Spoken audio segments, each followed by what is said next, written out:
Nike is possibly the most recognizable athleisure brand worldwide, and they're not slowing down. In 2022, they hit $46.82 billion in revenue, which is a 21.59% increase from previous years.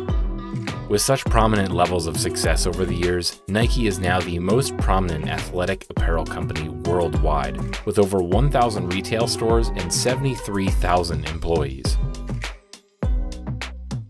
Nike is known globally for their popular slogan-approached marketing, with phrases such as rise, run, rest, repeat, find your greatness, dream crazier, and, most famously, just do it. These slogans were used, tested, and optimized to promote the sportswear company, which has seen staggering success. But it hasn't always been like this.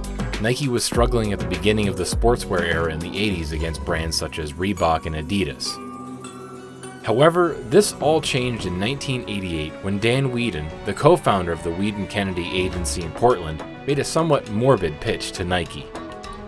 In the pitch, he used the phrase, "Just do it," a slogan still used today. But the really interesting and somewhat sinister question is, where did this come from? Just Do It had its origins in Let's Do It, which has a dark and twisted history. On January 17, 1977, a man named Gary Gilmore was convicted of murdering a motel manager and petrol station employee in Utah in 1976. As a result of this crime, he was sentenced to execution, the first person in the US to undergo this punishment in almost a decade. The execution involved Gilmore getting strapped to a chair positioned in front of a firing squad at Utah State Prison. When sitting there, he continuously shouted, "Let's do it, let's do it, let's do it," without flinching, even when the gunshots occurred. Following this event, the 36-year-old could never have predicted how his words would revolutionize the athleisure wear industry. Whedon used this dark piece of history and morphed it into a memorable and impactful slogan, which he subsequently pitched to Nike. The only problem during this initial pitch is that everybody hated this idea. Whedon walked away from that meeting a little downtrodden, but he knew that this slogan had potential.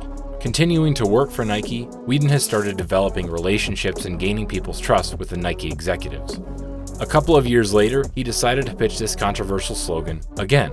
This time, Nike were just in the final stages of a short series of commercials that were lacking cohesion. Whedon convinced the marketing team that his slogan would bring that much-needed uniformity. Just a short few months later, Nike included the slogan and introduced to the world their first Just Do It ad in 1988. Whedon would later go on to say in an interview that, "The night before the meeting with Nike, I got concerned because there wasn't an overlying sensibility to them all. Some were funny, some were solemn, so I thought, we need a tagline to pull this stuff together." This simple but effective commercial consisted of an 80-year-old marathon runner explaining what he does with a large "Just Do It" text at the end of the video. I run 17 miles every morning.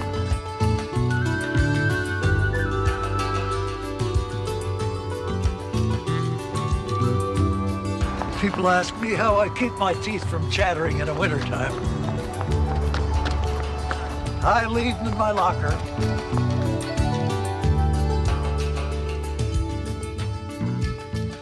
From here on, the sportswear business grew exponentially, from $866 million to $9.2 billion from 1988 to 1998. During this time, Nike became experts in employing hot topics like gender, disabilities, and sexual orientation within their marketing.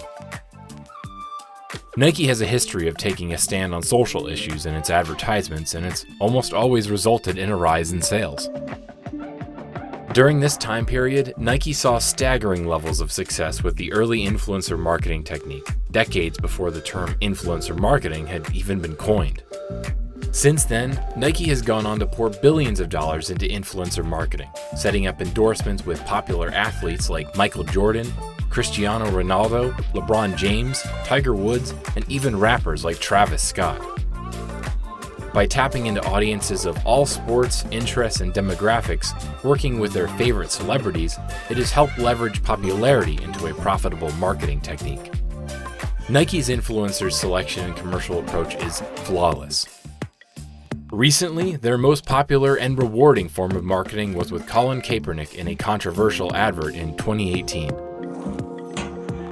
If people say your dreams are crazy, if they laugh at what you think you can do, good. Because calling a dream crazy is not an insult, it's a compliment. Don't try to be the fastest in your school. Be the fastest ever. Don't believe you have to be like anybody to be somebody. Don't become the best basketball player on the planet. Be bigger than basketball. Believe in something, even if it means sacrificing everything. If you have only one hand, don't just watch football, play it. And if you're a girl from Compton, become the greatest athlete ever.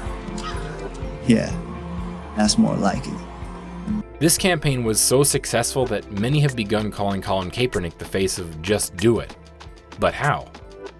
In 2018, the ex-NFL quarterback, who is known for his quiet protest of Black Lives Matter during the national anthem, posted an image and quote on Twitter stating, "Believe in something, even if it means sacrificing everything. #JustDoIt." The picture exploded on the internet, reeling in exceptional results for Nike. From this one post, they saw a 1,400% increase in social media activity and earned a whopping $6 billion in sales. This divisive commercial jumped on America's biggest fault lines: race, patriotism, sports, and business. But according to Nike founder Phil Knight, that was kind of the point. It doesn't matter how many people hate your brand as long as enough people love it. And as long as you have that attitude, you can't be afraid of offending people. You can't try and go down the middle of the road. You have to take a stand on something, which is ultimately, I think, why the Kaepernick ad worked. When using controversial elements within their marketing campaign, it's important to remember that controversy is a double-edged sword. Yes, it will bring in fantastic interaction and exposure, however, there is always the backlash that soon follows. Communities across the internet had very vocal negative reactions to the commercial, with many encouraging a boycott of the brand. In the marketing world, some would argue that all publicity is good publicity. But what is certain, it is without question that Nike has mastered the art of influencer marketing, and that's why they'll happily spend billions a year on the marketing technique. By offering excellent products, using the power of status, and developing excellent marketing material, they've dominated the sportswear market for decades, and it doesn't look like it will stop there. Nike is dominating the industry, and something drastic would need to happen to fall behind competitors like Adidas and others. But it's challenging to think that Nike's famous phrase wouldn't be here without the help of murderer Gary Gilmore. Although this is slightly disturbing, it clearly worked out for the brand. So maybe start incorporating famous last words of criminals into your marketing slogans, or maybe not.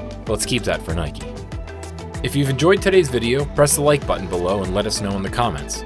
What's your opinion on Nike's controversial approach to marketing?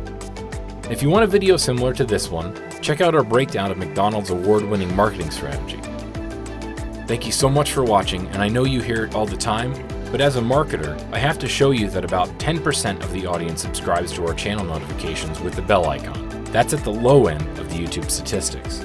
So if you could, help out the channel by hitting that icon and keep an eye out for all the Thought Catalyst releases to come.